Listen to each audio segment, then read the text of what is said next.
Today's podcast is brought to you by Fish Window Cleaning, the largest professional window cleaning company in the country.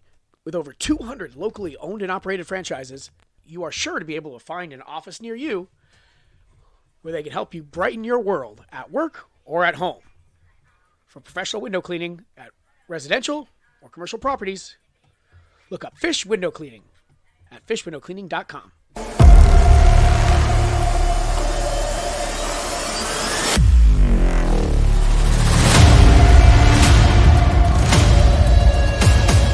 Hey everybody, I'm Josh. And I am Alyssa. And we are back with today's episode of The Podcast Was on Fire. And it wasn't my fault. A read-along pod where we dig into the good, the great, and the problematic of the Dresden Files series by Jim Butcher. Woohoo! We work through all the books. Alyssa hasn't read any of them. I've read them all a few times. And that is who and what we do. Yes, sir. It's a good time. Today's episode, we have part 2 of Summer Night. Can I get chapters 6 through 10 of Summer Night? That is book 4, published in 2002, obviously by the man, the myth, Jim Butcher. How you doing today, Ice? Doing good. I was telling you off the air, I got more plants. I have a plant problem, just like I have a fabric problem. And it is a beautiful, beautiful day here in sunny Northern California, Central California, as you would say. The Bay Area is Central California. I mean, it's just geography. It's in the middle. NorCal's like Redding. The Bay is like basically Stockton. Yeah, I know. North Central. Because Central Coast is Santa Barbara. Anyway, I'm having a great day. It's a gorgeous day here. And I don't want to go back to work tomorrow. But alas. How about you? Things must come to an end. Oh, man. I am doing great. I went on a bike ride today, and I think the GPS screwed up, but I'll take it. I am currently, for the first time ever, I have a KOM, a King of the Mountain, on a segment in Strava, which is like a fitness tracking app, but means I have the fastest time ever on a mile stretch of road. Jeez. Look at me. That's exciting. I mean, we were hustling, but I'm not so sure we were going 20 miles an hour for that stretch. But you know what? I will take it. My name is in lights. What can you do? Temporarily, at least. That's fantastic. Yeah, anything to motivate you to get back out there for the next time, I guess. Heck yeah. Well, it was a good ride. We stretched it out just a little bit. Oh, I really want to get back into doing athletic workout type things on a regular basis as opposed to not doing that. But Same. We'll see how it progresses. The goal this week is to go find a gym. Oh, okay. Yeah. Because the last 3 jobs I've had, gym membership was either discounted through the union or something like that. And here it's not. So I got to go find the best deal on my own. Oh, yeah. I have to be a fucking grown up. It sucks. A lot of my coaching was connected to schools, so I would have access to strength and cardio equipment. When I moved to Canada, we didn't have any of that, so I joined a gym, and it was a 24-hour gym with like a key card access. And I was watching West Coast games. I had like long distance communications that I was getting up to every night. And so I'd come home from work, make dinner, make my phone calls, watch the baseball, and then I'd go at like 1:30, and it was incredible. I would just go basically be me and one other person, and I would just crush. I was in like the best shape of my life. It was awesome. Nice. And then I'm not. Oh man. All right. So exciting times here. We're I guess I'll catch us up here and you can get us into the breakdown. All right. So last week we had it was kind of all over the place. And it was a chunk of the book that really didn't focus on one thing. So we had a reign of toads in Chicago, which was certainly perplexing. And then we had Mab waltzing into Harry's office trying to hire him for a case. And apparently she has purchased the bond that Leah held over him. So his godmother no longer has the power over him that she showed in grave peril, presumably. And now Mab, the queen of air and darkness, monarch of the winter she, can just poke and prod and make Harry stab himself whenever she wants. And if that isn't ideal, we move into the White Council meeting. They're here to discuss the situation with the war with the Red Court of Vampires. And we've just found out that the Red Court has made an offer for peace. In exchange, they want one wizard, slightly used. And on that revelation those are their terms for peace, we move into chapter 6 and the dulcet tones of Alyssa C. Mosier. And Harry says, "Me? Yes, Duke Ortega writes that you, Wizard Dresden, are considered a criminal by the Red Court. In order to end this conflict, they wish to extradite you to an area of their designation for trial. A resolution that is perhaps distasteful, but may also be only just." So everybody gets pissed off. Rebel. Exactly. There's different rabbles and rousing and, cursing in different languages among wizards. And Merlin is trying to bring everybody to order, and he sends a concussion out that Harry feels as the water in his glass spills on his flannel bathrobe. And Merlin says, "Order. I am well aware of the implications of this situation, but lives are at stake. Your lives and my own. We must consider our options with the utmost gravity." "What options?" Ebenezer demanded. "We are wizards, not a herd of frightened sheep. Will we give one of our own to the vampires now and pretend that none of this has happened?" Lafortier says that, you've read Dresden's report. You've heard what he has done. And he says that they have a grievance. The situation was clearly a manipulation, a scheme to force Dresden to those actions in hope of killing him. "Then he should have been smarter," Lafortier said, his tone flat. "Politics is not a game for children. Dresden played and was beaten. It is time for him to pay the price so the rest of us may live in peace." But Harry said he doesn't play politics. And so this bothered me because they sent him in there knowingly. They sent him there as their emissary, as their representative. I mean, he was obligated to go, as he said to Susan, but I don't think anyone reached out to him and nudged him in that direction. I think when he was there, he was representing them, but I don't think necessarily. I think they're smart enough to not want Harry Dresden to represent their interests in most cases. But yeah, it was just one of those things where it's like, it annoyed me because it's like, he didn't even want to be there. But he was there because he was supposed to. No, he was obligated to be there, like he said, but he was planning on not going. He was there because the case took him in that direction, right? He wanted to investigate and try to see if he could get the magical energy. So certainly, if he's obligated to be there and he fucks up when he's there, you need to. I agree with you. Your point is still sound. Yeah. But I do want to give the Merlin some credit here. It was just one of those things where I was just like, you know what, fuck them. But then Joe says, "Peace cannot be brought." Sorry, that sounded awful. Then Joe says to Ebenezer, "Peace cannot be bought, Elaine. History teaches that lesson.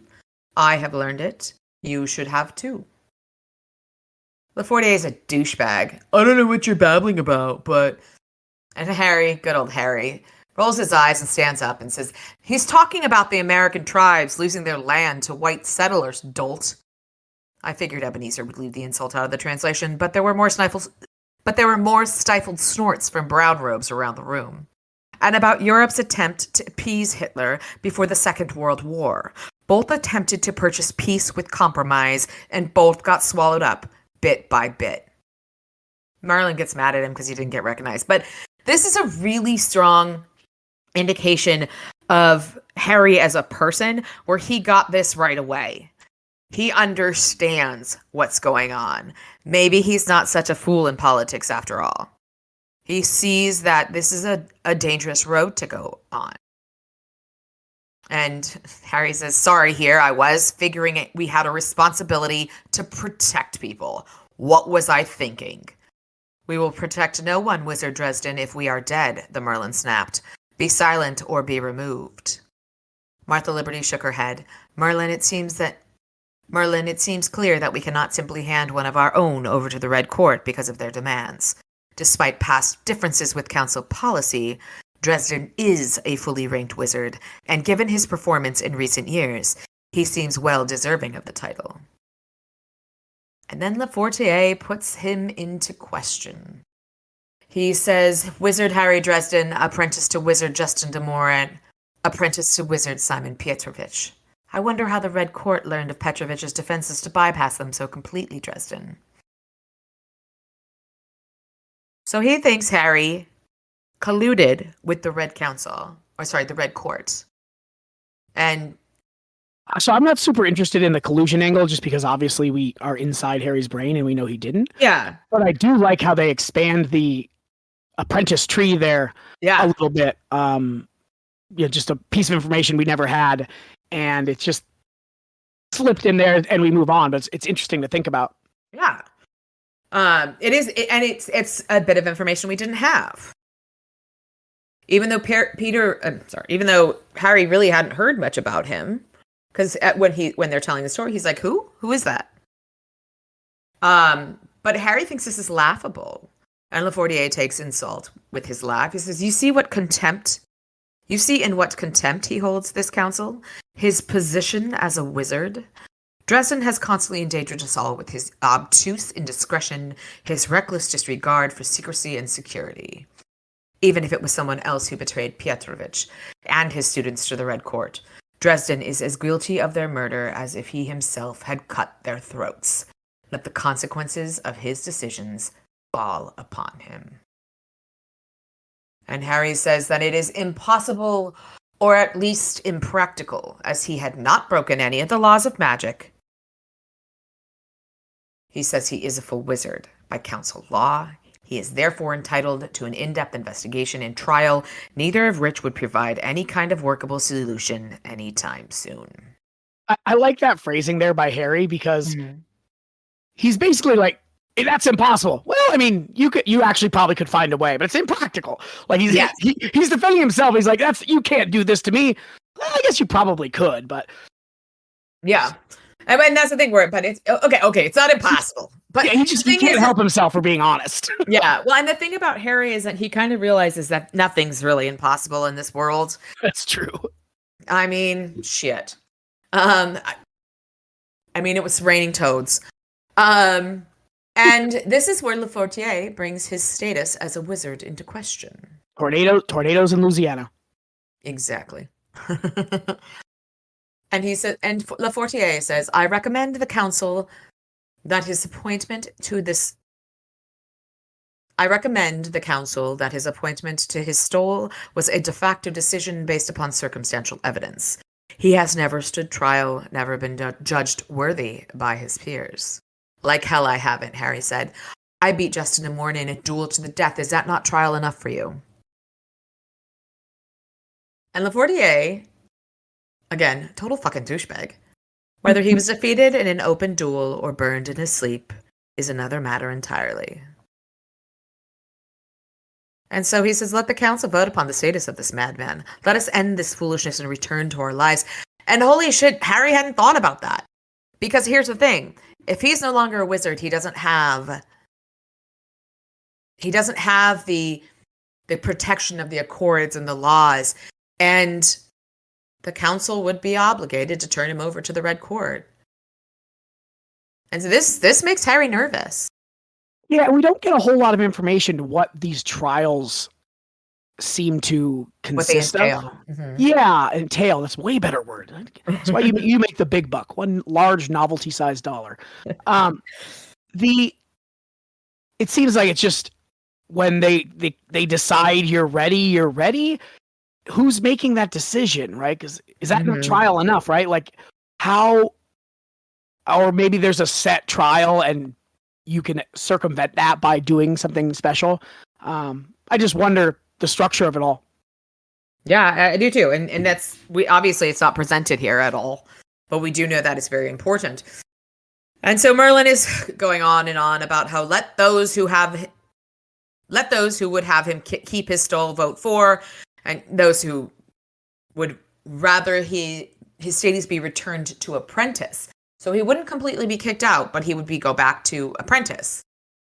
And Ebenezer stops. He says, I invoke my right as member of the senior council to reduce the vote to the senior council.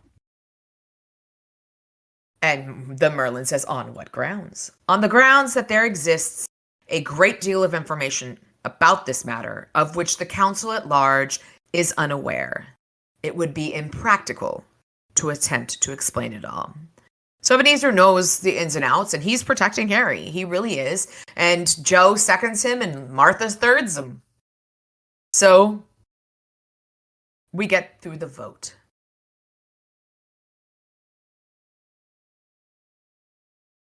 The Merlin claims, my interests lie in preserving the health and safety of those upon this council, and of the communities of mankind in general.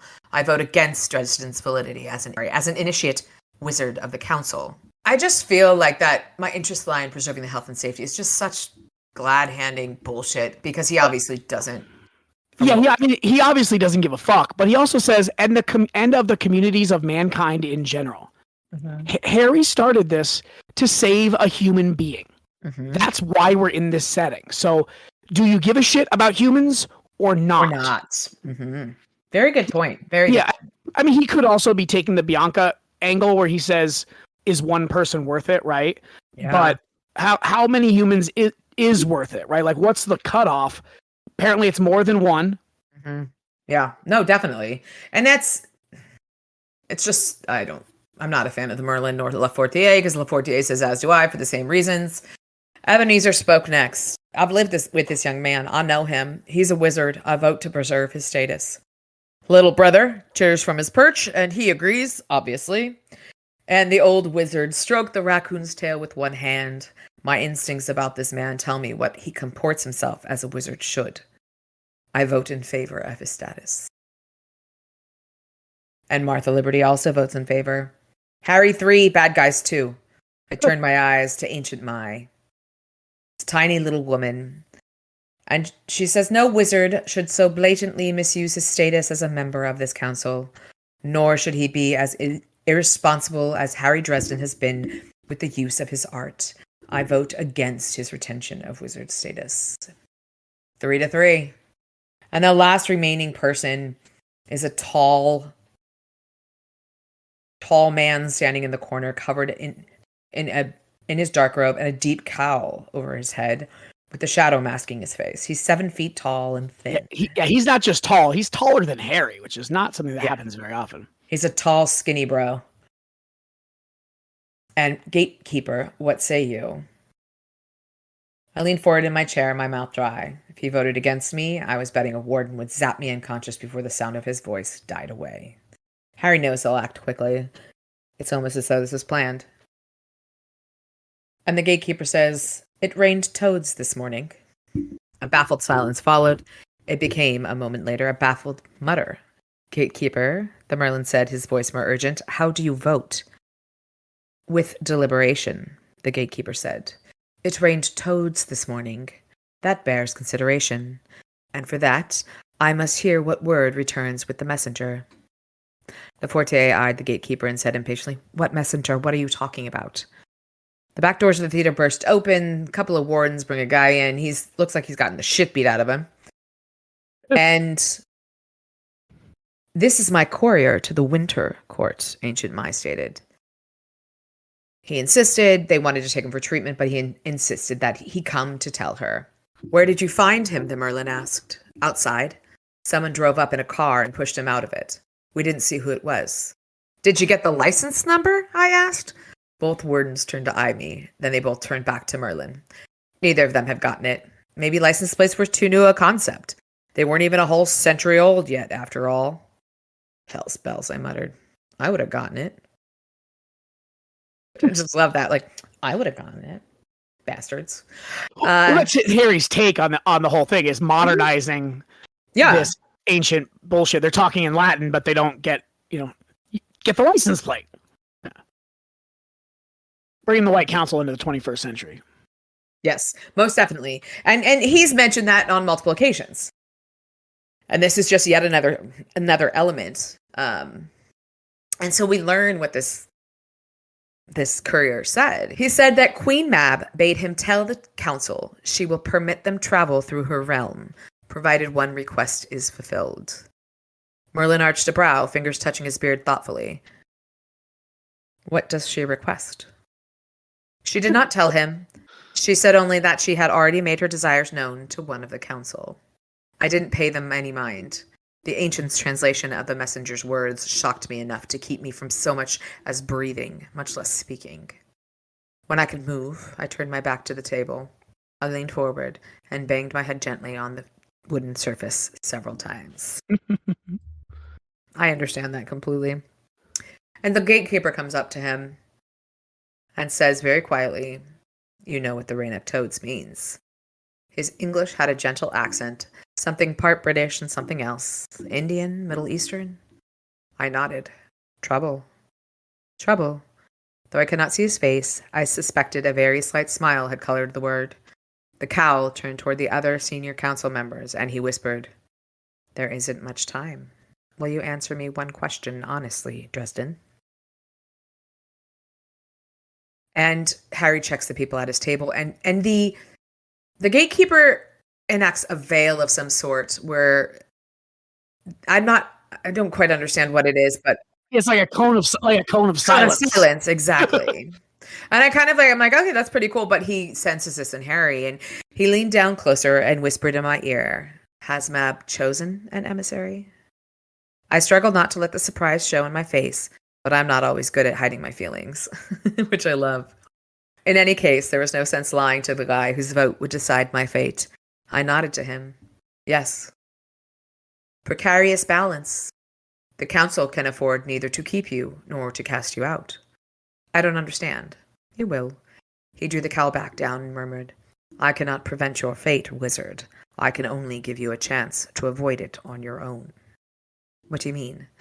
Cannot you see what is happening? I frowned at him. A dangerous imbalance of forces. The White Council in town. Mab meddling in our affairs. Or perhaps we are meddling in hers. Why has she appointed a mortal emissary, young wizard? Because someone up there takes a malevolent amusement in my suffering? Balance, the gatekeeper corrected me. It is all about balance. Redress the imbalance, young wizard. Resolve the situation.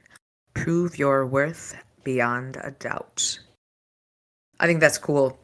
He's an interesting, we don't know a lot about him obviously yet, but he's interesting. And I like the way he holds back his judgment. Everybody else is making snap judgments on Harry, but he's holding it back. He's like, you have to prove yourself. And yeah, and the way he stood off to the side while every other of the 6 senior council members were, getting their words in edgewise, and he is obviously more deliberative. Like Harry said, he didn't even notice he was there. And he's one of the most powerful, one of the 7 most powerful human beings in the world, presumably. Mm-hmm. Mortals.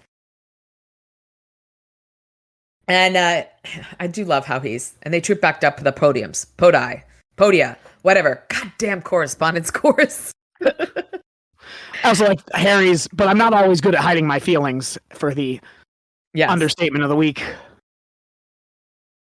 Oh, goodness. I think that's spectacular. And the gatekeeper says, "We have set our feet upon a darkling path, a road that will only grow more dangerous. Our first steps are critical. We must make them with conscience. We must make them with caution." He turns to Ebenezer and says, "You love the boy, Wizard McCoy. You would fight to defend him. Your own dedication to our cause is not inconsiderable. I respect your choice. He turned toward Lafortier. You question Dresden's loyalty and his ability. You imply that only a bad seed can grow from bad soil. Your concerns are understandable, and if correct, then Dresden poses a major threat to the council. And he turns to Ancient Mai. You question his ability to use his power wisely, to judge between right and wrong. You fear that Dumornay's teaching may have twisted him in ways even he cannot yet see. Your fears, too, are justified. Honored Merlin, you know that Dresden has drawn death and danger down upon the council. You believe that if he is removed, so will be that danger. Your fears are understandable, but not reasonable. Regardless of what happens to Dresden, the Red Court has struck a blow against the council too deep to be ignored. A cessation of current hostilities would only be the calm before the storm. And he says, I choose to base my vote upon a trial. A test that will lay to rest the fears of one side of the issue or prove falsely placed the faith of the other. What trial? The Merlin asked. Mab, the gatekeeper said. Let Dresden address Queen Mab's request. Let him secure the assistance of Winter. If he does, that should lay to rest your concerns regarding his ability, Lafortier. Should he accomplish this, he says to Ancient Mai, it should show that he is willing to accept responsibility for his mistake and to work against his own best interests for the greater good of the council. It should satisfy your concerns as to his judgment. To make the mistakes of youth is no crime, but not to learn from them is. She agrees. He says to Merlin, such a success may do much to alleviate the pressure of the coming war. If securing routes through the Never Never places the Red Court at a severe enough disadvantage, it may even enable us to avoid it entirely. Surely it could prove Dresden's dedication to the council beyond a doubt. And Ebenezer asks what happens if he fails. Then perhaps their fears are more justified than your affection, Wizard McCoy. We may indeed conclude that his appointment to full wizard initiate may have been premature. All or nothing. Is that it? You expect the youngest wizard of the council to get the best of Queen Mab somehow? Mab! That's not a trial. That's a goddamn execution. How was he even supposed to know what her request was to begin with? And Harry slowly gets his attention, and he says, I know what Mab wants. She approached me earlier today, and looks like it's sink or swim then, Harry says. Will you accept this, Wizard Dresden?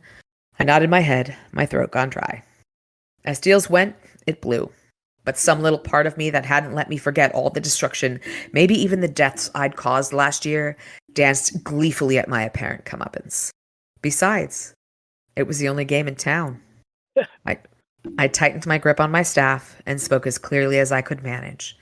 Yeah, I accept. It wasn't any well-spoken, yes, I accept the challenge, but yeah, I accept. And I love that. That's so perfect. It really, really is. Yeah, no big dramatic speech. Just no. God damn it. Yeah, I accept. Exactly. And it's very hairy, but that makes sense. That's exactly what we would expect from him. So a couple things I want to draw your attention to and just see what you think in this chapter. One, the titles in the council.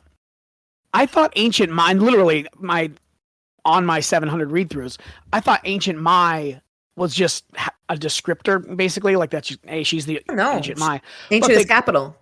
Yeah, but also, well, no, I knew that, but it's just kind of like a nickname sort of thing. But they refer to her as Ancient. Yeah, I think she's the most ancient of the wizards. Yeah, no, she definitely is, and we learned that later.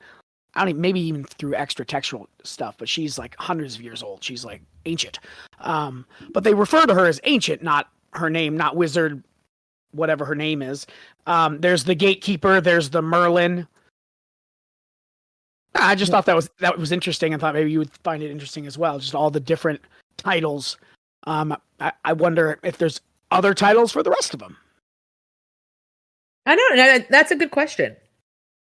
Like, does the gatekeeper have a role in the acts of the council? Because we know the Merlin does. Does the Ancient? Obviously, the Ancient has connections to the Fae, or sorry, the She. It's just an interesting. Correct. It's just an interesting kind of idea. That I really like that. I didn't notice. And interesting, because that was one of the honorifics and stuff. That's why I noticed it, actually, because we had talked so much about stuff like that. That's kind of cool. I get to get you one. Yes. There's also a line that I really liked where where the gatekeeper is speaking to Harry there. I can't visualize this scene as far as like the spacing and like where people go. I do have a pretty good imagination. Like I can rustle up some weird shit, and like I don't understand how he ends up having this conversation. It was immaterial. That's just mostly a personal failing. But the line, I understand you know how to listen too. And listen is capitalized. And it's a skill that Harry brings up a lot. And every time he brings it up, he says, it's not even magic, really, when he's trying to figure out how to listen. And not figure out how to listen. When he's trying to basically be quiet and listen, he has a really good sense of hearing, which basically is great for the plot, right? When you're a private investigator, you get to overhear some extra stuff. But it's also a part of his character by now, or certainly as we move through this. But it's interesting that, A, the gatekeeper recognizes that, because Harry's never met Martha Liberty, so presumably he's never met the gatekeeper. And also that listen is capitalized, so suggesting that maybe it is a skill. And that's why I said he does some sort of spell thing that I don't quite understand.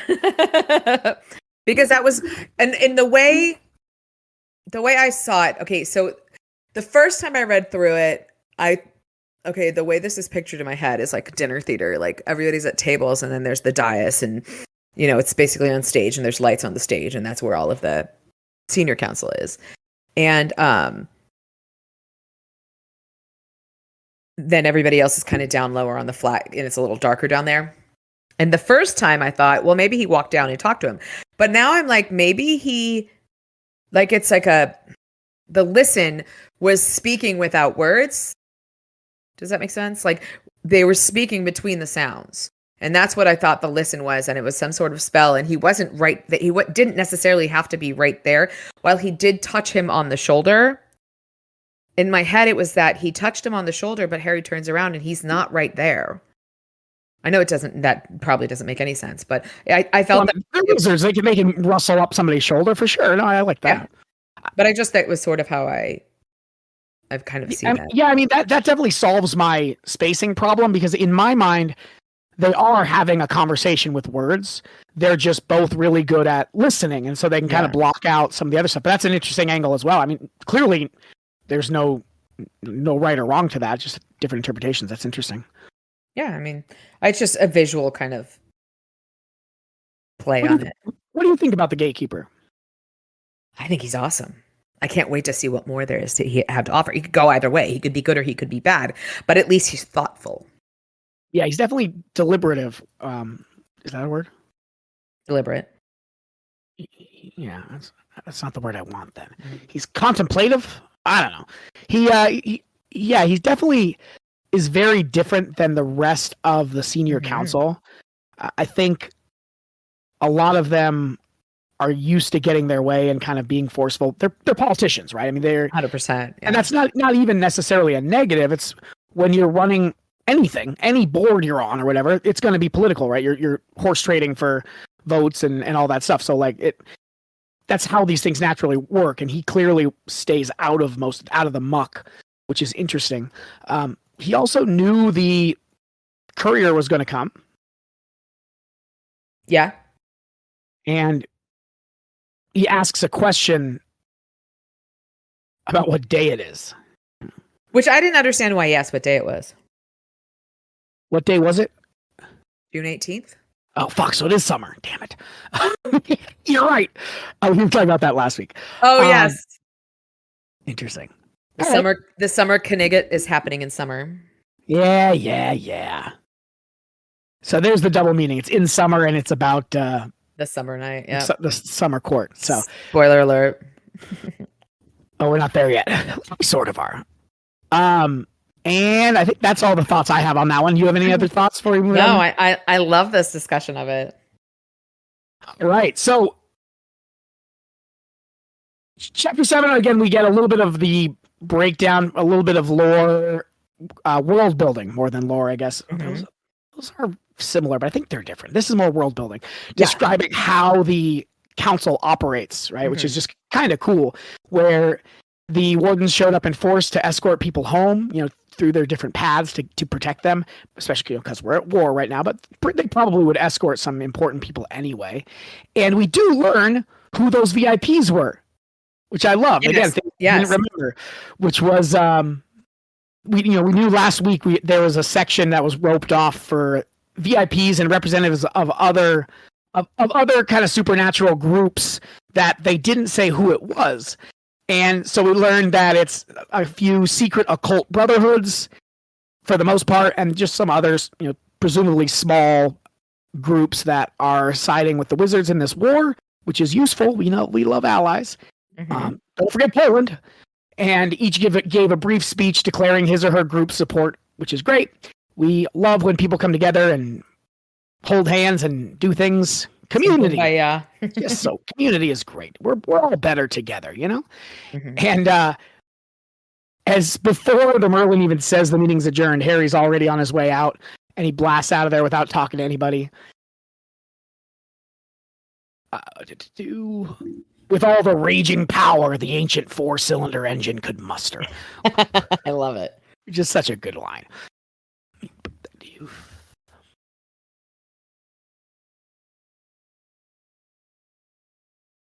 All right. He has an interesting conversation with himself. He doesn't have the most positive self-talk. This is a very similar conversation to how I am with myself when I'm about to get on a treadmill or I'm ramping up on a treadmill. Very similar. Just absolutely abusive. But he beats himself up a little bit and then decides he's a wizard. You've got a job to do. Which is, again, this is a conversation he has basically in every novel. And I don't mean that in a bad way. I don't think it's repetitive so much as this is who he is. Like he has to fight through. He's never 100%. Right. So he's always trying to balance being physically able to get through the day with the big important problems he gets himself roped into. And it's one of those we talked about where he's never actually thinking he's going to not do it. I think he's just trying to psych himself up. This is his version of blasting Eye of the Tiger on the CD, I was just going to say Eye of the Tiger.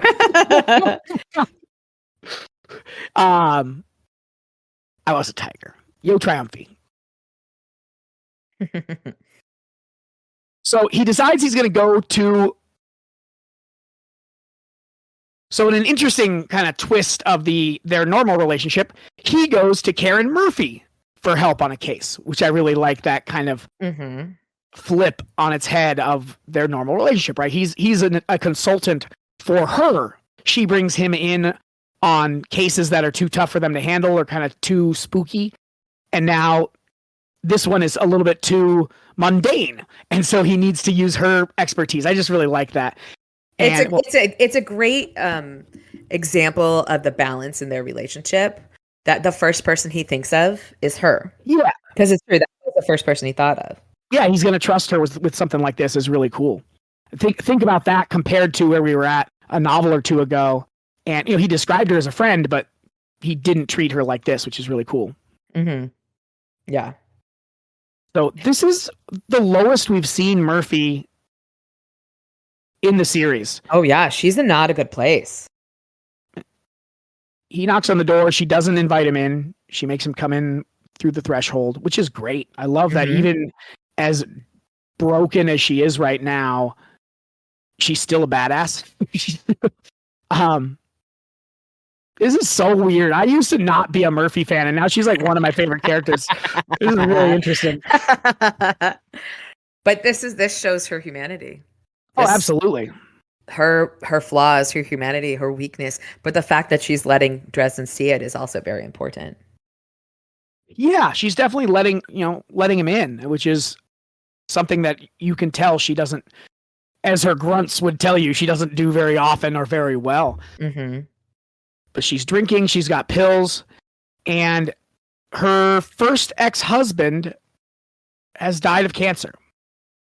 And that's not what's really wrong, but that's the impetus. That's the catalyst to get her into this state. She broke down from that, but obviously she hasn't been the same since Kravos, the nightmare, broke into her brain and he violated her brain. attacked her. Yeah, I don't like the comparison to rape specifically. I think the word violated would have been more appropriate. Exactly. Straight up. And I think that's, I mean, it's, to some degree it does make sense because it is, rape is a violation, but it's, I guess he did take something from her. He took her security from her. Absolutely. It's such a specific and destructive thing.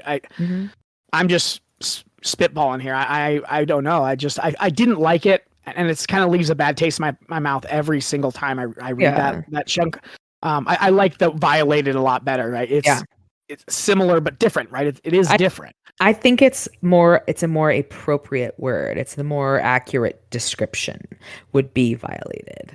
But that's absolutely just me. Yeah, no, for sure. That was I couldn't think of the word, and when you said that, it was like, oh, that's perfect. Yeah, I mean, there's a lot in this whole scene, and you kind of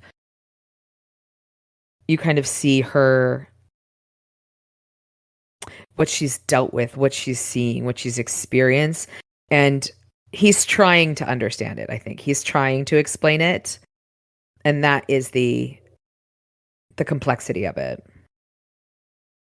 I mean, he calls himself a dime store psychologist, which I like. Which I love. That's a good description. I end up in that situation. I work with a lot of kids in a lot of situations, and like sometimes they're heavy stuff. Sometimes it's like normal day-to-day things, but it's very regularly. I just want to say, I never know what's going on in my life, but that's not fair. I'm going to delete that just in case anyone listens, because it's never that I don't want to respond. It's more imposter syndrome, right? Like you never know. Yeah. You always, nobody has it figured out, basically, but I digress. But they have a little back and forth about her first husband. She got married when she was 17, which I'm shocked personally that one didn't work out. Have a back and forth to bring back up Elaine. He says, I know how you feel. And she said, do you? Did you lose your first love? Pretty conveniently. And I love how she was just like, do you actually know what this feels like? And he's like, yeah, actually I do. Yeah, I mean, I think she's a dick there for sure. And he's like, well, I mean, yes, I do actually. Yeah, no, it's definitely not. It's a little bit I feel like it's a clunky way to bring up Elaine, just to remind the audience that he's had this experience. And I thought it worked in the scene because she's just such a wreck, such a mess, and she's in the woe is me, pity party kind of moment, and he's like, yeah, no, I actually know what that feels like. That's at least how I kind of saw it. Yeah, no, fair enough. And they have a little bit of a back and forth about Justin. Was that the first time we learned his name at the council meeting? Yeah. No, I think he'd mentioned his name before. Okay. Because that wasn't new to me. They gave his full name, Justin DeMorn. I believe so. Yeah, I believe that might have been the first time. Yeah, which that isn't material to anything. It's just good to know. He gives us some more detail of his confrontation with Justin. Mm-hmm. And it involved using Elaine as a weapon. And we hadn't really seen that side of it, I don't believe, where she was the one that hit him with a binding spell. And she was, on top of his father figure, also his love, his everything, his only friend. They grew up together. Obviously they're not hanging out with a whole bunch of normies, I wouldn't expect. And so just the betrayal and Harry, it goes a long way to explain why Harry's so broken, right? His experiences growing up have not been good. At every turn, it's just been tragedy and hardship. It really does go a long way to describing a lot of his neuroses and stuff, right?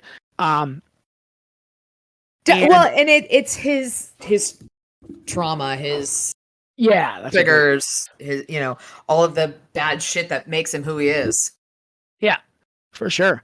But it also sorry to cut you off. The other thing I was thinking, and that it also makes the situation with Susan that much more tragic. Yeah, something was finally going right, and then I would imagine he hasn't said "I love you" to very many people. Yeah, probably pretty much zero since Elaine. Maybe. Yeah, I mean, that's my guess. Yeah, and that's where I would be at. And on the day they break up, basically, so he says it. Yeah, it's a hard knock life for Harry. So, they continue to talk about what's going on in her life. She's been having terrors and nightmares. She can't sleep. That's why she has the Valium and the booze. And she's obviously in a bad way. There's a line where he says, "I haven't seen you with a drink in your life." They meet at Mac's a lot. You don't have to drink when you're at a bar, but yeah. I wonder what non-alcoholic drinks Mac has, because he makes his beer. I wonder what else he's got down there. I don't know. Some good ass mocktails. So he shows her the case file on Ronald Rule, and she recognizes it, which is interesting. She says, "Oh, that's Ronald Rule's file," and it was ruled an accidental death. They thought the old guy fell down the steps, and she says, "What Harry says he thinks it isn't an accident," and she says, "Where did you hear that?" "A magic fairy told me."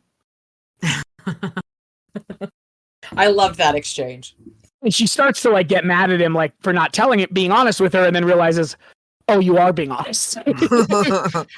Our lives are different, which is great. And she makes him promise that if she's going to help him on this case, he brings her in full stop 100%. And that's a difficult thing, obviously, for Harry to do historically. He likes to play things close to his chest and try to, in an effort to keep people safe.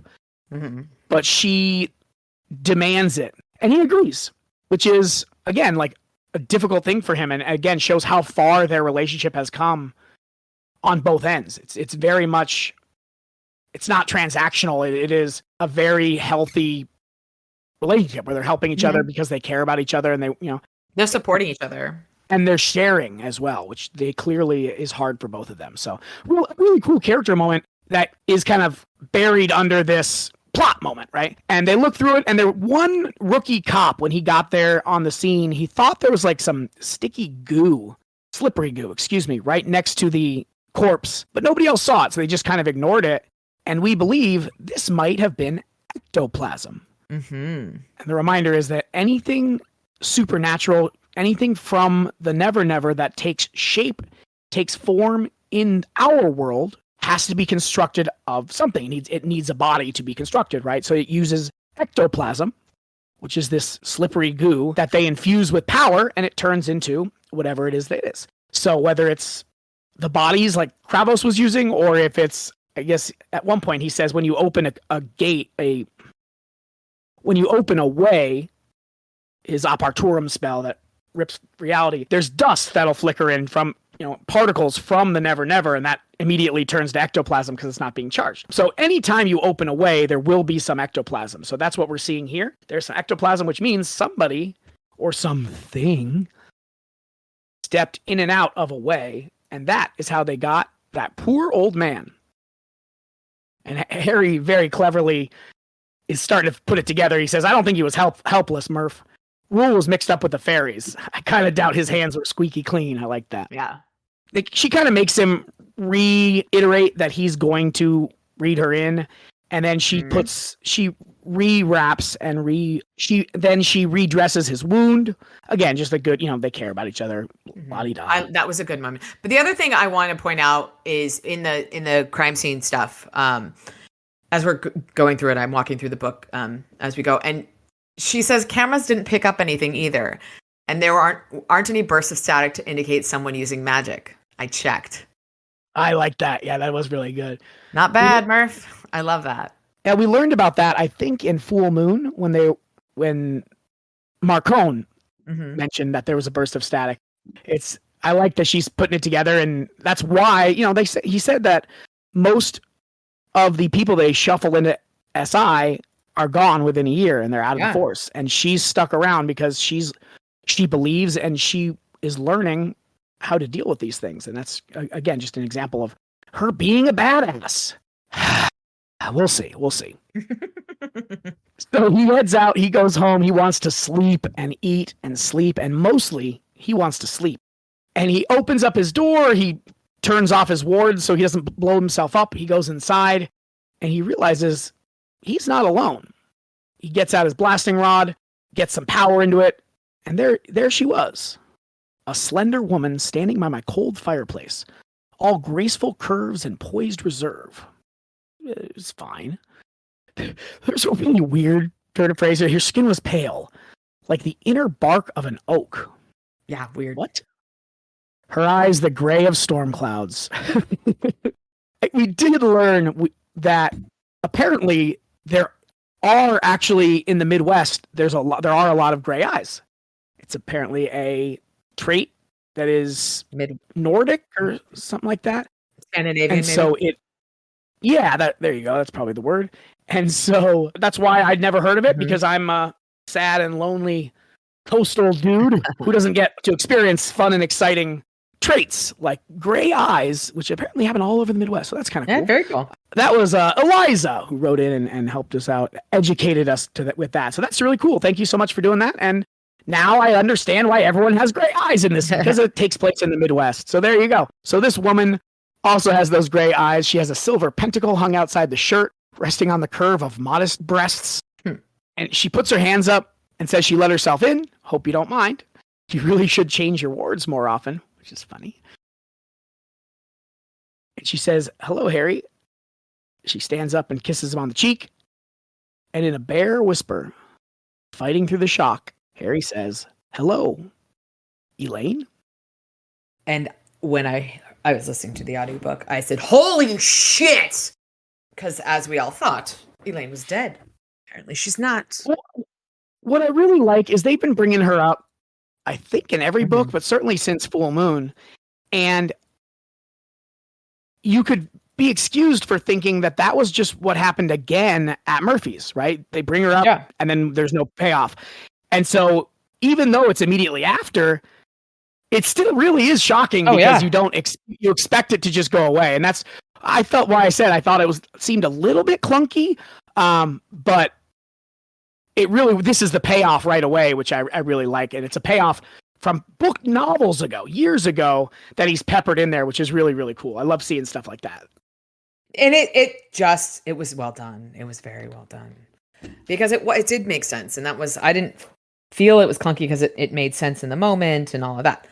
Anyway, so Elaine is there and we get a little bit of history, but I do love how he says Elaine walked through it all, his messy apartment, like a Red Cross worker through a war zone, and shook her head. I know you weren't expecting me, Harry, but I didn't think I'd be overdressed. You live in this? Elaine, I choked out, you're alive. A little less of a compliment than I would have hoped for, but I guess it could have been worse. She regarded me from near the kitchen. I'm alive, Harry. Her face flickered with a trace of apprehension. How are you feeling? He's a fucking mess. He's shocked, obviously. He's as hell's bells. This has got to be some sort of trick. No, it's me. If I was something out of the Never Never, could I have crossed your threshold uninvited? Do you know anyone else who knows how you set up your wards? Anyone could figure it out eventually. All right. Does anyone else know that you failed your driver's test 5 times in 1 week? That you sprained your shoulder trying to impress me going out for football our freshman year? That we soul gazed on our first night together? I think I can still remember our locker combination if you'd like. Still don't trust her. Don't fucking care. Still don't trust her. He says, why didn't you contact me? And she says, I wasn't sure I wanted to, wasn't sure you'd want me to. So much happened. He said, that's putting it mildly. You tried to destroy me. And oh no, God no, Harry, you don't understand. I never wanted that. And then we learn that she was in a thrall. which is what we learned. We learned just she was enthralled. she was an enthralled. Same. Yeah, she was a thrall. I thought it was in. Okay. No, he wanted to make you his thrall. Okay. So she was a thrall. She was under his control. Still don't trust her. And she said Justin caught me about 2 weeks before he sent that demon to capture you. So we're getting a little bit of her version of the backstory. And he says, I can't believe you're trying to tell me that the devil made you do it. Do you have any idea how lame that excuse sounds? Elaine watched me carefully, her gray eyes pensive, and said, It wasn't an excuse, Harry. Nothing can excuse the kind of pain I put you through. Then why are you telling me? Because it needs to be said. Because that's what happened. You deserve to know. And he says, I looked for you. In fire and water, I had spirits combing the earth for any trace of you, hoping that you'd survived. She pushed away from the wall and walked to the fireplace. I heard her putting in wood, and then she murmured something soft and low. Flame licked up over the logs, easily, smoothly, low and blue, but then settled into a dark golden light. I watched her profile as she stared down at the fire. I got out of the house before you and Justin were finished, she said finally. His spells had begun to unravel, and I was struggling against them. Confused, terrified. I must have run. I don't even remember doing it. But where have you been? I asked. Elaine, I looked for you for years. Years. Well, you couldn't have found me, Harry. You or anyone else. I found sanctuary, a place to hide, but there was a price, and that's why I'm here. Still don't trust her. And he says, my answer came out at once. For me, chivalry isn't dead. It's an involuntary reflex. It could have been any woman asking for help, and I'd have said the same thing. It might have taken me a second or two longer, but I would have. For Elaine, there was no need to think about it for even that long. I'll help. She thanks him, and she says she hates bringing him into it. And he says, okay, well, what do you mean you're paying a price? And she says, it's complicated. But the short version is, I was granted asylum by the summer court of the She. My stomach dropped about 20 feet. I built up a debt to Titania, the summer queen, in exchange for her protection. And now it's time to pay off. She took a deep breath. There's been a murder within the realms of the She. I rubbed up my eyes. And Titania wants you to be her emissary. She wants you to find the killer and prove that the Winter Court is to blame. She told you that you would be contacted tonight by Mab's emissary, but she didn't tell you who it was going to be. Elaine's eyes widened in shock, and she fell silent. Stars and stones, she pushed her hair back from her face with one hand in what I knew to be a nervous gesture, even if it didn't look it. Harry, if I don't succeed, if I don't fulfill my debt to her, it's going to be very bad for me. Pooh, boy, I muttered. Tell me about it. Mab's more or less got me over the same barrel. And she says, what are we going to do? And he's, I'm thinking. And he wants to go to the council. And he thinks that, this is the best way to do it. And she refuses. And Harry is such an optimist. Yes. He literally just got back from trying to avoid getting fucked over by them. But he truly believes that they're good, right? Why wouldn't they be have her best interest at the end of the day, right? And whether or not they do, it's just it not probably naive is the word, but optimistic, trusting. Those aren't bad things.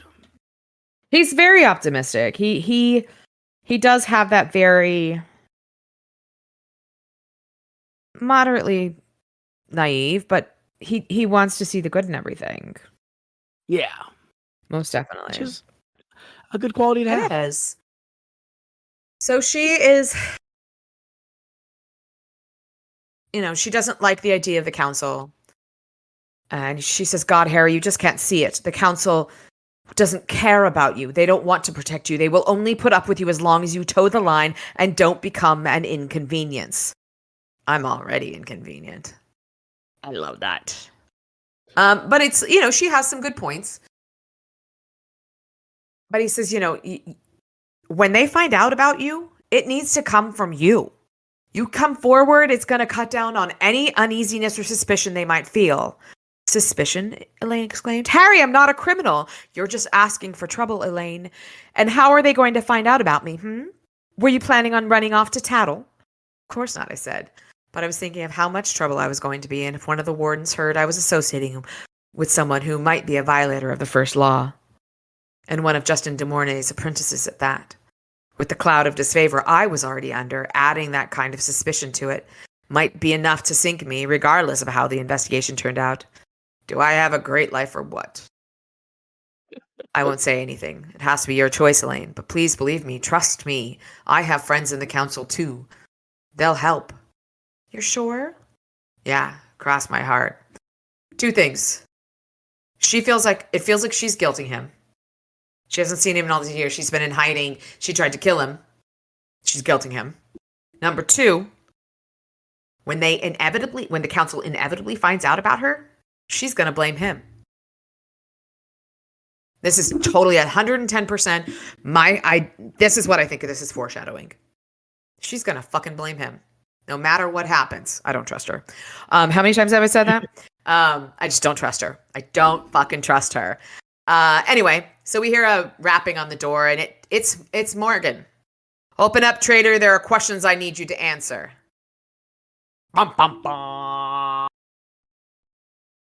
So Harry lets Elaine know with some whisper mouth words that it's the council, and so she shuffles off into the bedroom of his not studio.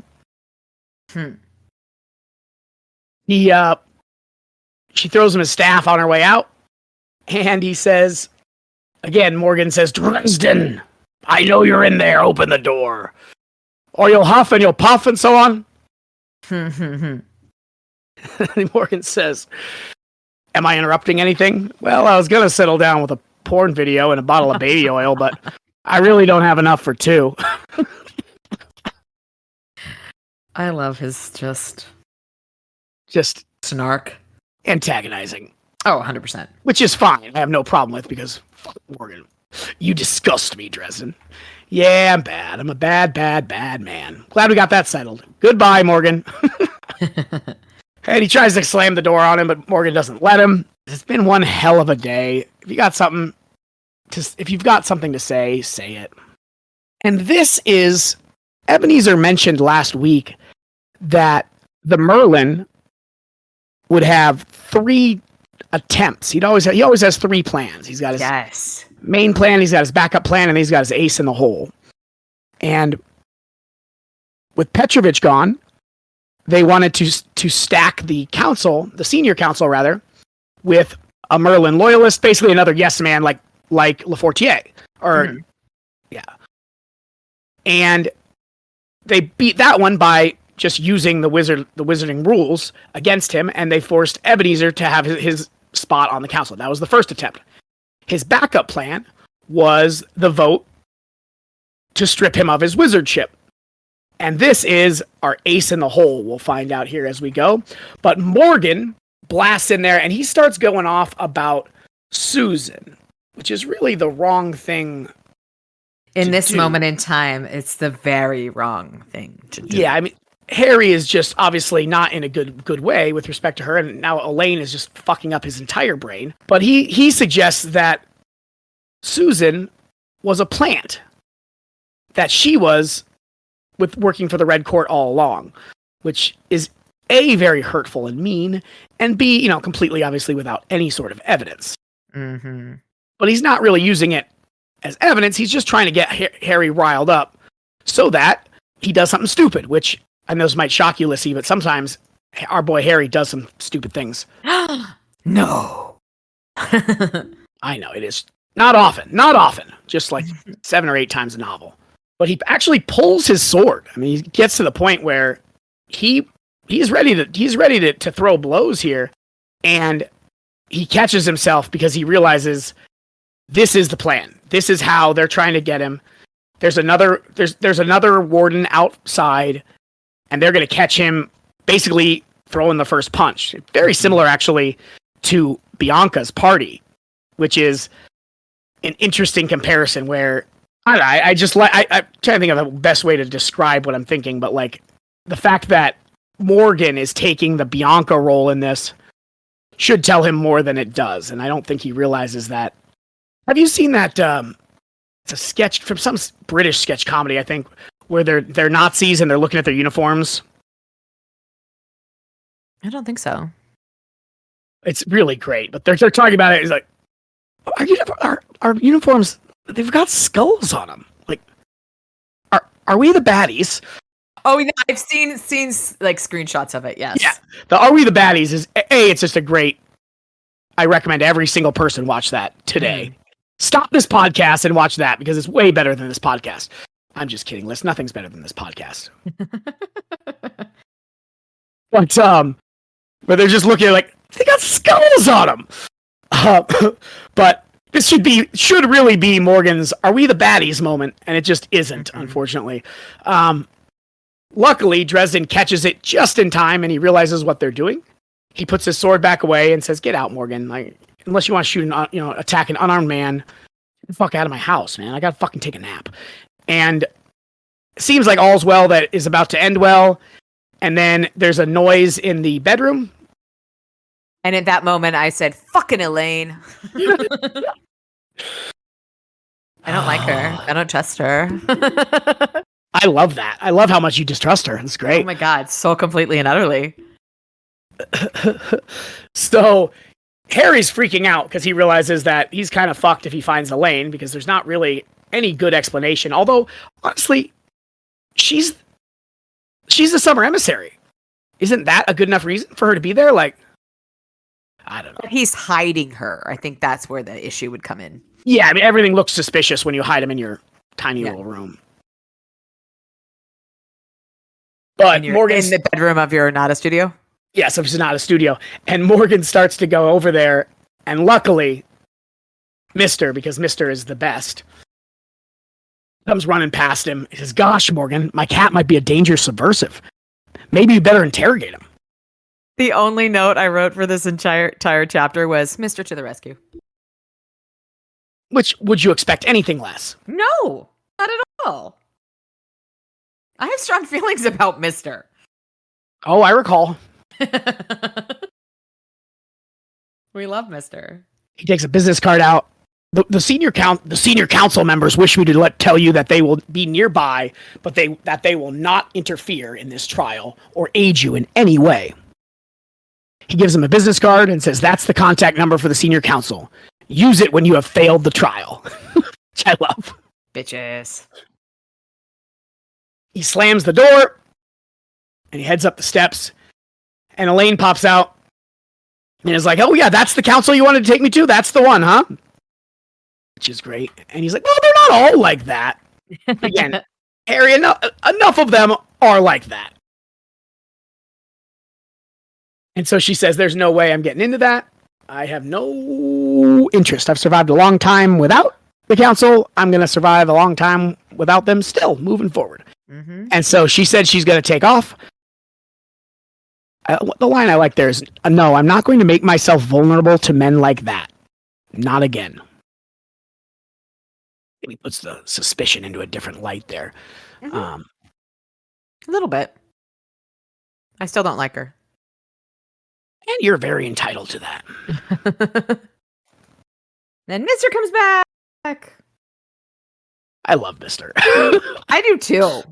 So ridiculous how much of a connection, how much of an affinity I have for a fictional cat. Mm-hmm. Maybe cat. Same. So she says she's leaving. Are you going to tell him? He says, "No, of course not." She grabs her stuff and she says, "Can you get the door?" Because they're going to be there watching. So he has to open it and she's going to veil herself. "They won't see me." And he said, "They're good." She shrugged and said without emphasis, "I'm better. I've had practice." What are we going to do about the fairies? I don't know.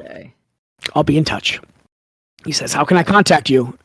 She says, you got the office. And again, this is definitely suspicious as well, right? That she doesn't, she said, don't call me, I'll call you, right? Like, she's not making this easy to trust her. She's not making herself any less questionable. And obviously Harry doesn't see that because Harry only sees that she has boobs and he must solve her problems. Yes, he wants to save her. And she says she'll call him. She'll be in touch. He opens the door to let her out, and Mr. comes back in. Yay. I'm tired, Mr. I'm ridiculously tired. Well, resting would be the same thing to do, but who am I to throw stones, right? I mean, I'm talking to my cat. Just a minute on the couch, then to work. I remember sitting down on the couch, and after that, everything went blissfully black.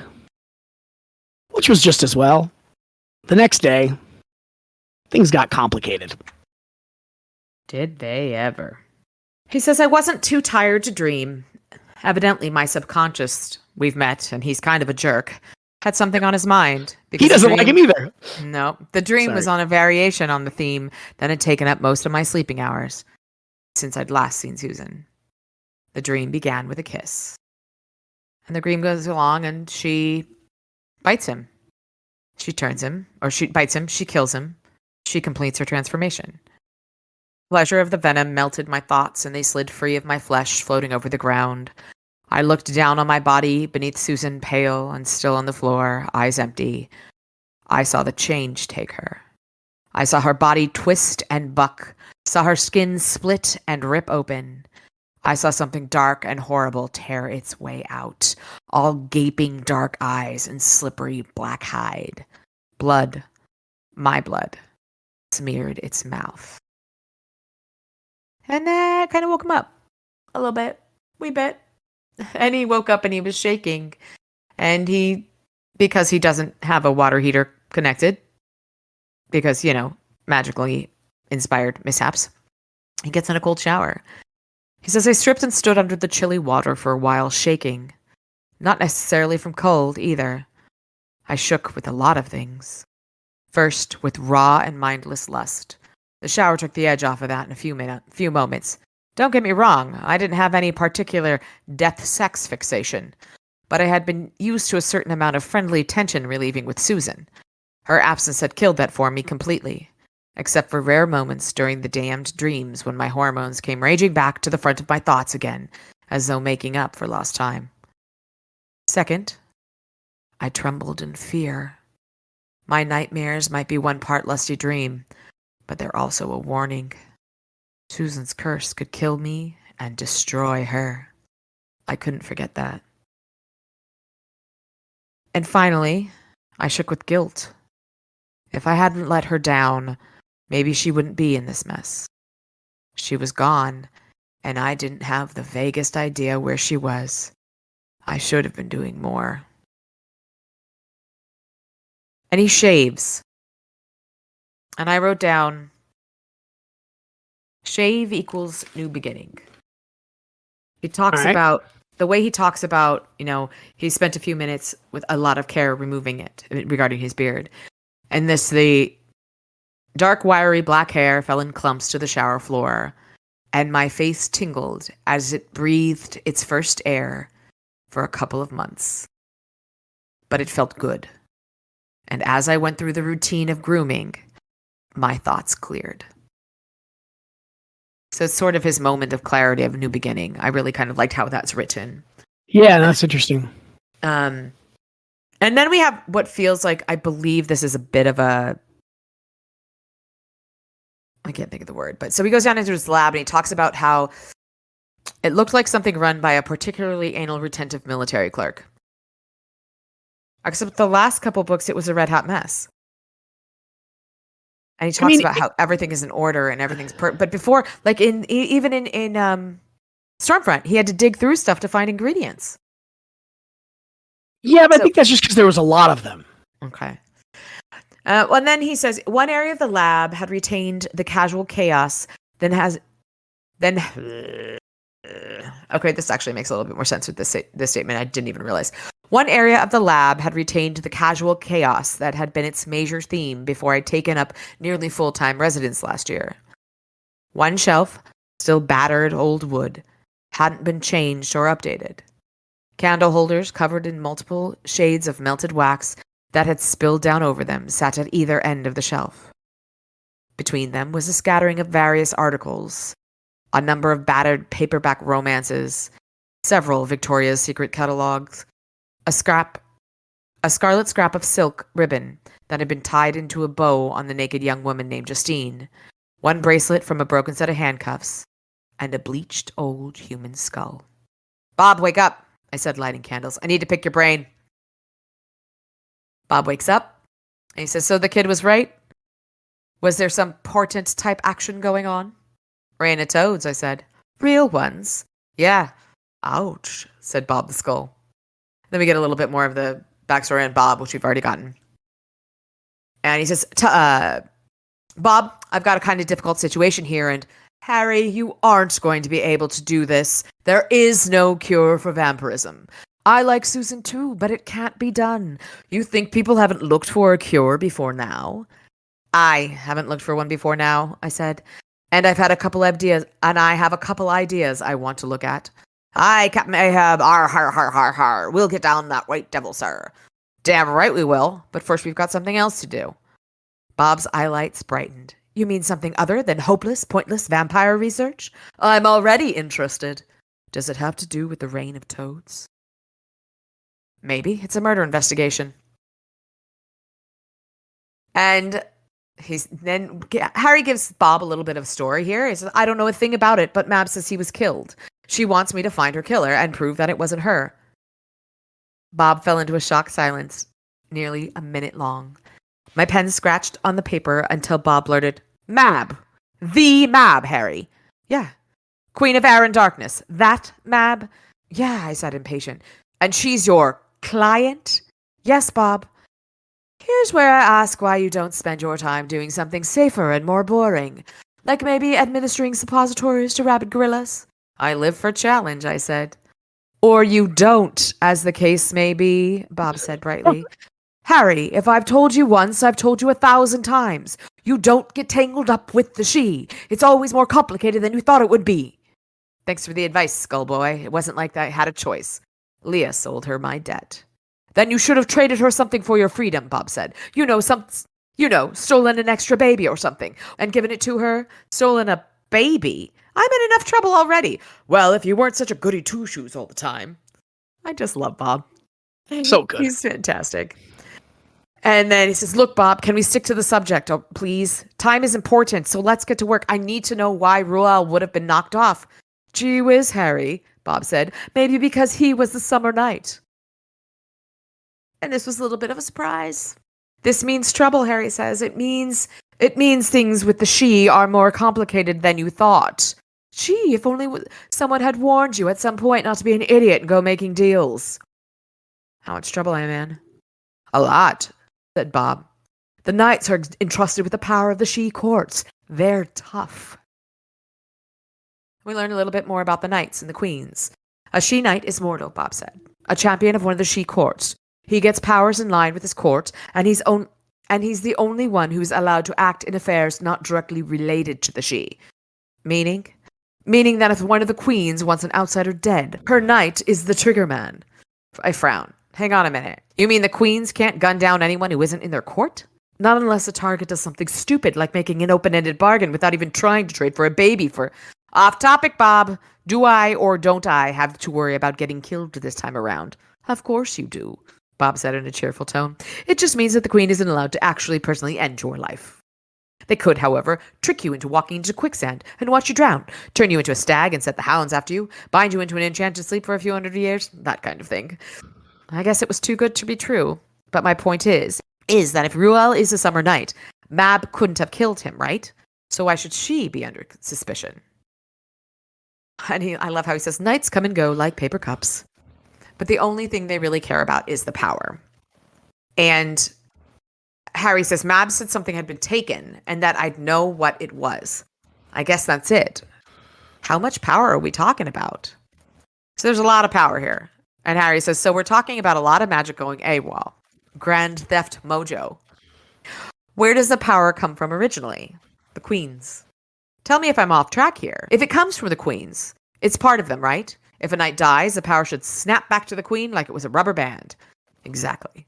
But this time it didn't, so the Summer Queen is missing loads of power. She's been weakened. There's no more balance between summer and winter. Hell, that could explain the toads. That's a serious play of forces, isn't it? So here we learn that, shit's gone awry. Bad shit can happen. A war could start the next ice age or set up off an errand of rampant growth. And Harry says, that last one doesn't sound so bad. No, not if you're an Ebola virus. You'll have lots of friends. So bad things are going to happen. So to find out if it was one of the queens, we'd need to find her hitter. How tough would it be to kill one of these knights? We learned that it's very hard. A flight of stairs wouldn't do it. A couple flights of stairs wouldn't do it. Maybe if he went on an elevator ride with you.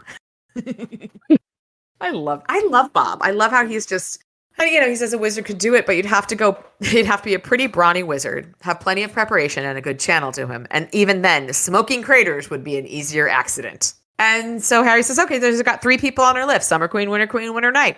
1, 2, 3. Harry, I said it could have been one of the queens. There are more than 2? Yeah, technically there are 3. 3 in each court. 3 queens in each court? 6? That's just silly. Not if you think about it. Each court has 3 queens. The queen who was, the queen who is, and the queen who will come. Great. Which one does the knight work for? All of them. It's kind of a group thing. He has different duties to each queen. Okay, Bob, I need to know about these queens. Which ones? The ones who are, who were, or who are to come. There's got to be a simpler parlance than that. That's so typical. You won't steal a baby, but you're too lazy to conjugate. Hey, my sex life has nothing to do with conjugate, Harry. Why do I even bother? The queen is just the queen. Queen Titania, Queen Mab. The queen who was is called the mother. The queen who is to come is called the lady. Right now, the winter lady is Maeve. The summer queen is Aurora. Or the summer lady is Aurora. Lady, queen, mother. Gotcha. Plus the winter knight. So we've got 6 people who could have done this, plus the winter knight. So there's 7. I wrote down the titles and then tapped the notebook thoughtfully and said 8. Elaine's alive. She's on the investigation for Summer. Wow. And I told you so. I know. You think she might have gacked Ruel? I love that. And Bob says, Elaine was a stronger wizard than you. She had a lot going for her that you didn't. Grace, style, elegance, breasts. So ridiculous. She's on the list until I find some reason she shouldn't be. How jaded and logical of you, Harry. I'm almost proud. I love that. I love it. And then we don't know who the Winter Knight is. Bob doesn't know. He says his contacts on the winter side are kind of sketchy. And so Harry's going to go to Ruel's funeral to see if he can turn up. And Harry, Bob said just before I left, I stopped and looked at him. For what it's worth, be careful. You're an idiot about women, and you have no idea what Mab is capable of. And then he says, and then I clumped back up the stepladder and went out to borrow trouble. So we learned a lot in this chapter. Oh, yeah. Bitch is back. So Bob serves as kind of he's a tool for exposition, right? Literally in universe even, right? He's a spirit of intellect. Like he's there to help Harry know stuff. So it makes sense. And it's a really good tool narratively, but they're all so entertaining. Yes. The way Butcher does it is he does it so well. Yeah. He doesn't make it stand out as clunky or, exposition-y. It literally is. Obviously he's getting the explanation, but we're getting it and it just feels so natural. You mentioned it kind of in Stormfront, how just, it feels like you're there and it's not boring. Yeah. It's just a natural flow of information. Part of it's because he's making fun of him the whole time. Yeah. Which I love. Very much so. But it's just it's a great way to do exposition, right? Make the scene entertaining. I think we mentioned it on or off the podcast where Game of Thrones, their way to make it's such a dense series of novels with so many intertwining characters and subplots that there wasn't room to show all of it. So they had to tell, and they came up with sexposition. Mm-hmm. So anytime they were doing an exposition dump, they do it with titties. Basically, their exposition dumps were often during sex scenes, so that it wasn't. I love that. Yeah, it's again, just make your exposition entertaining. Mm-hmm. A spoonful of sugar, right? Like, and both. It's just a really good way to do it without. Because it's entertaining. It's entertaining as well as informative. Yeah, exactly. I love. I wasn't sure if I was going to make it one of my quotes, but I don't think I'm gonna at this point.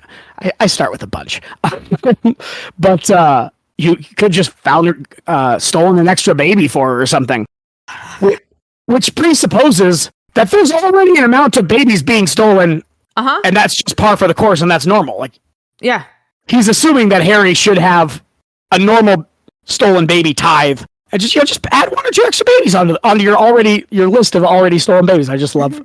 That's so Bob, though. Oh yeah, his lack of morality. This is one of those human things, right? Where he just doesn't get it. I just love that. Beyond that, any other thoughts, or you want to hop in?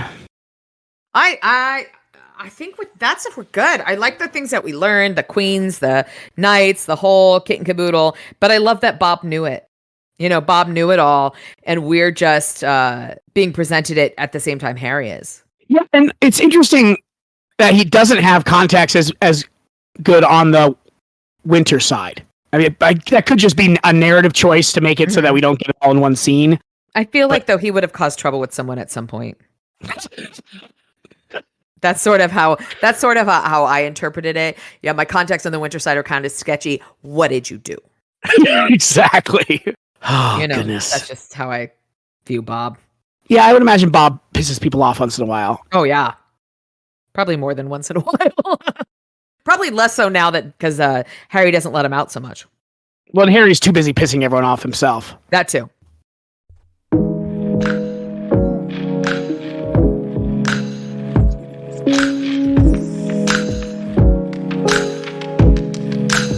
Great. Any lore questions or thoughts? I know we went through it kind of as we went through the chapters today. It's easier for me to ask the lore questions as we go. Yeah, and I like that as well. I mostly what I want to do that as we go, and then just kind of have a catch-all at the end. Anything we kind of missed or forgot to mention. Yeah. Or that comes up as we're talking. Yeah, exactly. And I mean, I don't know the best way to do this. This is my first rodeo. Yeah, I mean, I think we do it pretty well. Ain't broke, don't fix it. But yeah, so what? Any lingering thoughts here left as we get to the end of that chunk here? Not that I can think of. Yeah, I really liked. Like I said, I mean, I mentioned this a couple times before, but like Game of Thrones, I love, and I don't give a shit about the dragons or the magic or anything like that. Like, I just love the mundane side of all of this. I love the political machinations of the White Council, shit like that obviously would exist in a situation like this because it has to. Yeah, like any group that's going to be around that long is going to have some body, and any body that exists is going to have some level of political machinations, and you can try to limit that certainly. And there's one of the Hitchhiker's Guide books where it's like the people most interested in running a government are the ones least inclined to do so. Basically the idea, if you want power, you're the wrong person to have power. Yes. Which is both a great thought and also just amusingly phrased that way. But there's just no way it wouldn't get exactly like this. I mean, this organization's been around for, hundreds, thousands of years. I'm not really sure. I guess we get a context clue of the name of their head honcho. Yeah. I love the machinations. I love learning how they pick the senior council. So it's based on seniority, but they can sometimes bypass the seniority, which is interesting. It sounds like McCoy has turned down a spot a few times, and now he, because he needs the vote, he's going to take the spot. There's obviously tension between the European and the American wizards. They're saying there's already too many Americans on the senior council. So I don't know. I just love shit like that. That's what I love. I mean, I like the fantasy stuff, obviously, because that's why we're here. But like where they anchor it, like the mundane stuff is really cool. I like knowing how the police operate in this universe. I like knowing, how the legal system operates with vampires existing. I read something recent about world building when you're a writer, and the best way to build your world isn't figuring out how, horrible things happen, but how does this person spend their day? Interesting. Which is a reasonable, how someone goes to school, what their work life is like, how their political system is built. And that makes sense. That does so much more for world building than all of the crazy spells and all of that, because you learn more about who these people truly are. And I like that. Yeah, no, that's great. I've been on a kick lately of watching different writers and authors in different media just tell their process. Mm-hmm. And I've already talked about it. Was it on the pod, or did I just talk to you about it? I don't know. How Jim Butcher he calls it asking a question. That's how he builds scenes. I love that. I don't know if it was on the pod but I love that. I think that's fantastic. Yeah, so he describes every scene as a question. You ask a question, and then throughout the scene, they answer it. Yes, this one's really boring. Like everything's resolved. We solved the problem. Let me answer the question. More likely, it would be yes, but right. Mm-hmm. They solve one thing, but they find another problem or another thing they have to solve. And then, there's no, we don't solve it. And his personal favorite is no. And furthermore, I love that. Which is why he piles on Harry and just, puts him in worse and worse spots as we go through this. But a lot of authors, I love that, where they have so much fun, and filmmakers too do it, but where they treat their lead character, main characters atrociously. I mean, it was the old joke back before he was a known piece of shit. Joss Whedon, George R. R. Martin, and I forget the third person walk into a bar. Everyone you love dies. That's fantastic.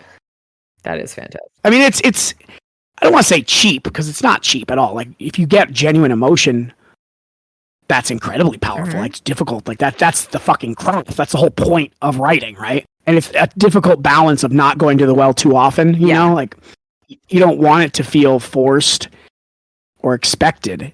I don't know. I mean, I'm certainly not a writer, so this isn't me explaining how to do stuff. With what Butcher does, this is just my perspective on it, is that he puts his hero through the ringer because it shows who his hero is, and it's necessary for his world. Because when your hero never fails, it gets boring. Oh, absolutely. And he fails spectacularly. It's kind of great. Those are some of the most fun moments. Oh, yeah.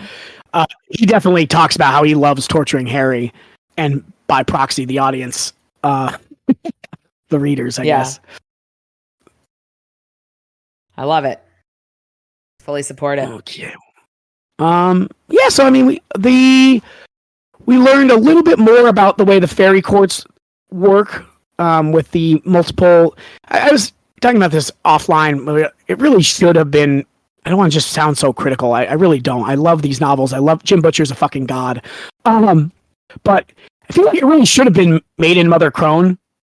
Wait, what? Maiden Mother Crone is how usually the three. Oh, yeah. The three aspects are, and then I mean maybe that was intentionally going away from that trope. That's probably what it was. It just feels like a lot of the lore we have is stuff that we've heard and seen before, and I feel like that would have been.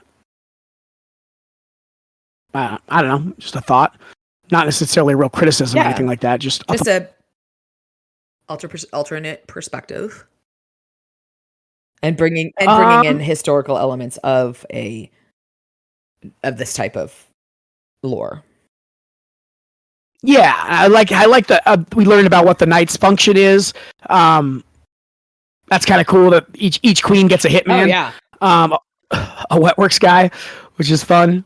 And just, again, don't worry, the fairies can't hurt you. I mean, they have a full-time employee who can, but don't worry about it. Right. It's fine. I love it. Yeah. Nothing else sticks out at you? I don't think so. Nothing is beating me in the face at this moment. I just will have more to talk about as he pops up later on. Some of these characters do circle back towards the end of the novel that we've met, and I just wonder if things like hearing your thoughts on as new situations and characters and themes and lore pop up. So we'll see. I mean, there really wasn't a whole lot. It wasn't a very robust set of chapters. I mean, a lot happened, like as far as like, Elaine, the council's, Harry might not be a wizard, all that, but it really wasn't, I don't know how to describe it, because it's a lot, but it was pretty short, and I don't know. It wasn't life-altering, really, even though there were some big reveals. I guess Elaine coming back was probably the big one, and I love how skeptical you are of her. I mean, you should be, certainly. I mean, but I don't have very strong feelings towards her at all. I don't know what you're talking about. Every 2 minutes, don't like her. Don't trust her. I also think, again, it's a sign of Harry's maturation that he's able to not trust her, but not blindly trust her, right? Like, trust but verify, to quote a terrible human being, but, once in a while. Stop the clock. It's right twice a day. But that was the thing where I was like, I was very proud of him when he said that she was the 8th person to Bob. I was like, good job, Harry. Good job. And again, not because he's mistrusting for me. It's just he wouldn't have been able to separate her femininity and place in his past life with her ability to be a suspect in this case. He wouldn't have been able to do that in the past, I don't think. That makes sense. Yeah. Does that make sense? No, I don't think he would have. I don't think he would have had that ability to separate her out, to make that reasonable choice to be suspicious of her. Yeah. I mean, again, it's suspicious. It doesn't necessarily need to be suspicion, right? It's just like kind of a normal checking up on it. You know what I mean? Like, I don't know. Like, it certainly is suspicious. I'm not trying to correct you or say it's the wrong word. I don't want it to sound like he's being a dick. No, I don't see him being a dick. I'm suspicious of her. Yeah, no, you're being a dick for sure. And that's okay. But that's okay. But yeah, I don't like her. I don't like her at all.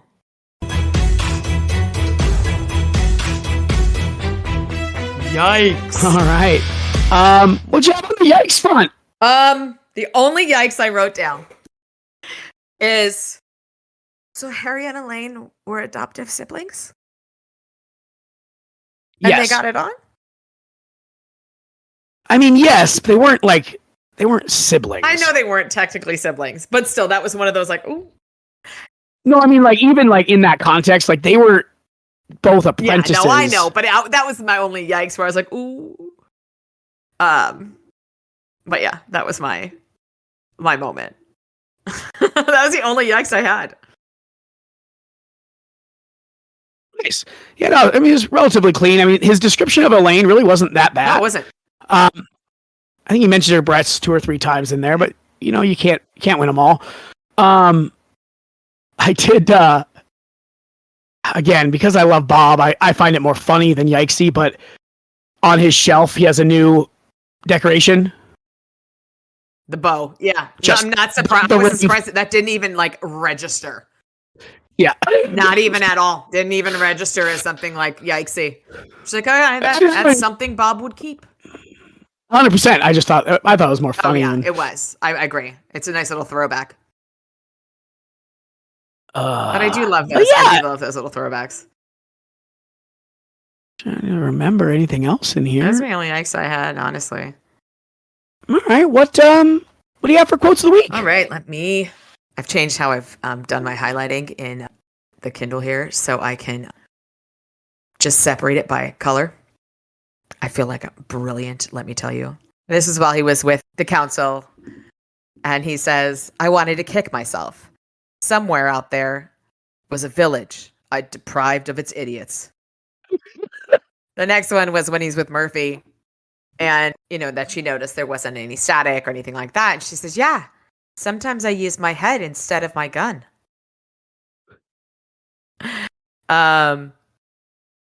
I have two more. Sorry, it's a lot. When he tells Morgan, "Don't let the door hit you on the brain on the way out." That was one of mine. Sorry. It's all good. And the last one was, it's a couple of lines. So Bob says, "So what are you going to take? What are you going to take out and out in the paper, or what?" When he's talking about looking for the winter night. I went around the lab and started snuffing candles. I thought I'd try a little breaking and entering. Then I'll go to his funeral, see who shows. Gosh, can I do fun things like you when I grow up? I just love it. Yeah, no, that was awesome. Sorry, that was just spectacular. No, that's not saying sorry, Liz. We have similar tastes. I just love it. Let me get to this one. Oh, that's okay. But yeah, no, I enjoyed that. And I like my new method of highlighting quotes because it makes life easier. The real winner for this week's podcast. My favorite one of the week was, what can I say? I live for a challenge. Or you don't, as the case may be. Very good word there by Bob. Yes. I love that one. And then obviously the two that you stole. And so we'll throw it back to chapter 7, where he drives away in the Blue Beetle with all the raging power the ancient 4-cylinder engine could use. I love that so much. I just love the turn of a phrase where it's just this snark, but that's also kind of like snark and sarcasm is like it's my second language, I'm very fluent in those languages. And it's fantastic. It's English, snark and sarcasm, and then dark humor. Those are the languages I am fluent in. Which often go hand in hand. I can find a bathroom in Spanish. I can find the pool and the kitchen in Spanish. ¿Dónde está la piscina? Sí. No, I used to actually be like, never conversational, but I used to be like pretty good. Like I could get around Spanish. I just haven't. I can read it decently. I can read it better than I can speak it or listen to it. But I'm also a very visual person, so. I was actually like, because I was a history major, but because of the nature of, I was focused on modern Latin America, like post-Columbian Latin America, and there's a lot of overlap with, like, I was like one paper and one class away from being a Spanish minor. I took 0 Spanish classes. That's awesome. Just because the way you can double dip them. But I would have had to take one Spanish class, and then I would have had to write like a 20-page paper in Spanish. So I figured it probably wasn't going to happen. Yeah, no. But or at least there certainly would have been a very long evening. And yes, I meant every word in that sentence. Oh, goodness gracious. So, do you have a crackpot theory this week? And this is a continuation of a past crackpot theory. And I know you're shocked. It's about Mr. Mr. is supernatural. I feel like he's fae or he's something. His timing is impeccable. And also, it was pretty great. It really, really was. And also, Elaine's a bad guy. That's not a crackpot theory, though. That's just speaking with my heart. Isn't that both? Maybe. Yeah, I like the more mundane ones where you just guess the plot. I like those a lot too. Yeah. Elaine's going to be a bad guy. Obviously. I was trying to come up with who the winter knight might be, but I'm like, it's going to be somebody we don't know. The summer knight's somebody we don't know. So I figured the winter knight is going to be someone we don't know. So that was where I went with that. A clever deduction, Watson. Hey. Mama didn't raise no idiots. Well, she did. Just none of them are on this podcast. But you're such a dork. I'm joking. I know. I wasn't talking to you when I said that. I was talking to Aaron, Brennan, Miles when I said that. I don't think any of them listen. Yeah, but maybe they will at some point. There you go. Plan for all possible outcomes, Liz. Good call. All right. So next week, we're going to do chapters 11 through 15. Certainly the mystery starts to pick up a little bit. We get some more info on that. Our she lore expands. We get more of that. So should be a good chunk.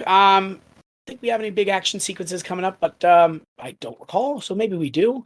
But I guess there's one little one. But yeah, no. So there's should be a good chunk. I haven't made it a secret that this isn't my favorite of the novels.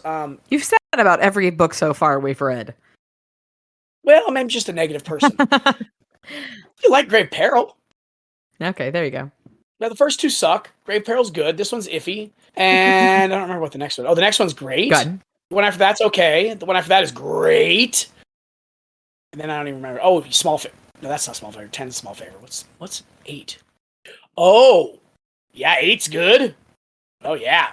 Good. Oh yeah, we got good shit. Awesome. Again, that's not to say this is bad by any means. It's just I don't really care for Elaine. I guess I don't know. It's not a thrilling. Okay.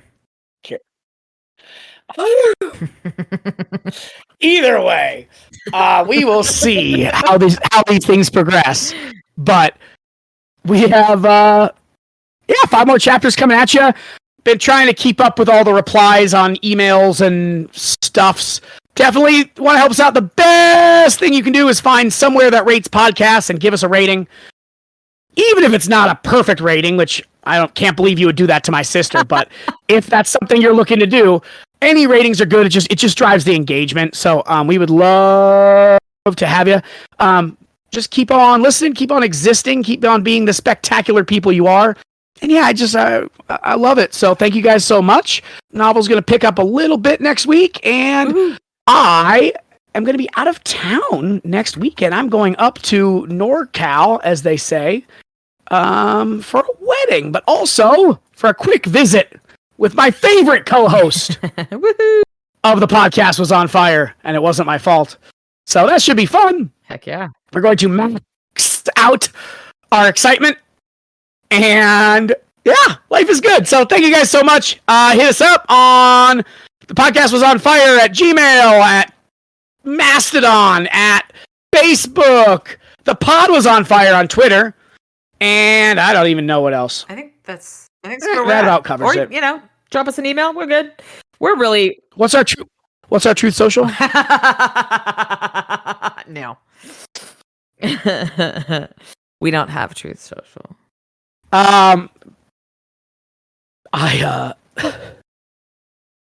That's all I got.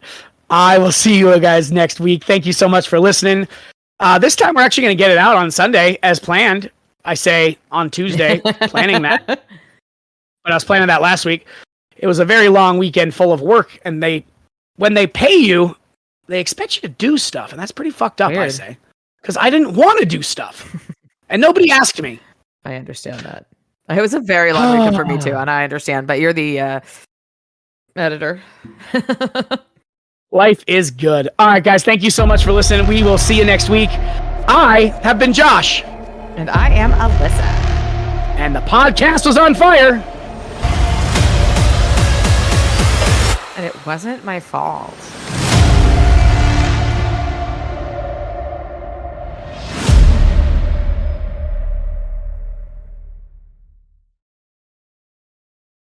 Oh, goodness gracious. All right. Y'all ready for this? Y'all ready for this? Yes. Half hour in. We're just shooting the shit. All right.